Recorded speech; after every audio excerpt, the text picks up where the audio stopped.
Good morning, we're waiting, and this is Mr. Skelton. I'm going to give you a little tutorial for lightly row.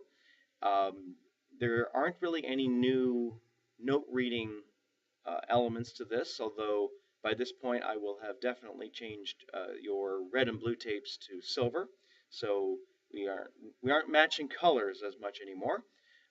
However, I still have the yellow and the green on, and all of those notes are still indicated in the are still shown in the piece. So lightly row sounds like this. I've been putting words in for these songs as well because it's nice to be able to sing them with the words. I'm still trying to figure out some really clever words for the French folk song at this point, but from lightly row on up, I have a very good set of them. So these aren't the original words, but they work very nicely. Lightly row, quick and slow, up the river we will go. Mississippi, Mississippi, that's the place to go, go, go. On our violins we play, eating hot dogs all the way. Mississippi, Mississippi, that's the place to go, go, go. Now, a little apology, obviously, if you're a viola or a cello player.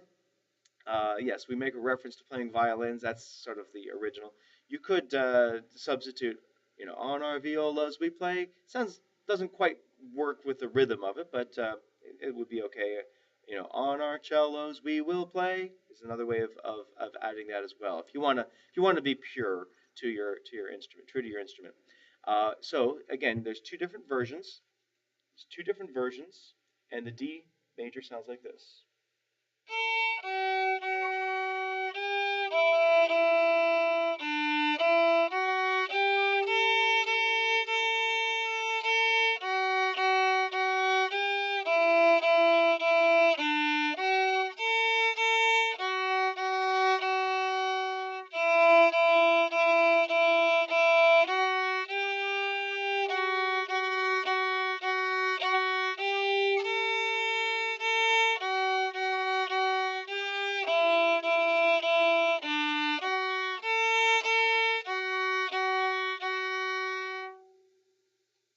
Okay. Now the G major version is going to start on a higher note than this, and we're going to use the yellow tape. Now I just want to start drawing your attention to how we can tell whether it should be green tape or yellow tape. If you look at the beginning of each of the lines, you have the clef, right? Treble clef for violin. It looks like the big fancy G. Um, a very well-known music symbol. If you're a viola player, you have the alto clef. It's got a line and then something that looks kind of like the letter B. Um, and then the bass clef looks kind of like well, people have described it. More modern descriptions are more like, looks like a frown face sideways there. But right after that, you have these number signs. We call them sharps, right? And again, more modern description, what might be, oh, they look like hashtags, but we never call them hashtags. We call them sharps. And they've been called sharps a lot longer than they've been called anything else, really, for that matter. But if you look in the D major version, there's two of them. One on the top line for violin, in the top space for viola, and from the second line from the top for cello.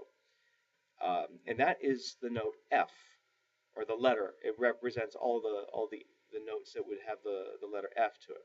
In fact, actually, if you look up where it says D major, you'll see it says F and then the sharp sign, so F sharp.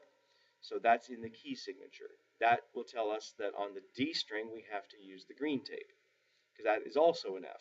Not the exact same F, but it is still an F, and so therefore we have to use green. Following that sharp is another sharp sign, in this case the second space down for the violin, or the the second space from the bottom for no, I'm sorry. I'm thinking I'm in the wrong clef here. Yes, it's a second space down for violin, on the middle line for viola, and second space from the bottom for cello. And this is the position of the note C. And again, it's not necessarily the C that we're going to use in the piece, but it is if we use one at all. But it represents that we have sharps on the C. So if we play a C, for example, if we did any second finger on the A string, which we don't, but if we were, it would have to be green as well. And if you look up again where it says D major, you see F sharp and C sharp. Those are the names of those two sharps. In the G major version, we only have the first sharp. So we have the F sharp, which would be the green on the D string. But notice we don't have any note of those notes in this piece. But if we did, they would have to be green. On the A string, there is no sharp sign for that C, so the second finger becomes yellow. Right? That's called C natural or low 2. And where it says G major, you see F sharp and C, and the sign that comes right after that, which looks a lot like a sharp sign, is called a natural sign. And it's a slightly lower sound. Most of the notes you play are natural notes if they don't have a sharp, or sometimes they'll have flats too. But if they don't have a sharp in these pieces, we consider them natural. But I'm just showing you a bit of a difference. So mostly, I just want to draw your attention to the fact that it's that we call that the key signature. The number of sharps in this case at the beginning of a line will tell us whether we use the green or yellow tapes, and on any given string. Okay, so if you remember nothing more about that system, at least remember that that's how it's decided. It's the number of sharps at the beginning of a line. So here is the G major version of Lightly Row.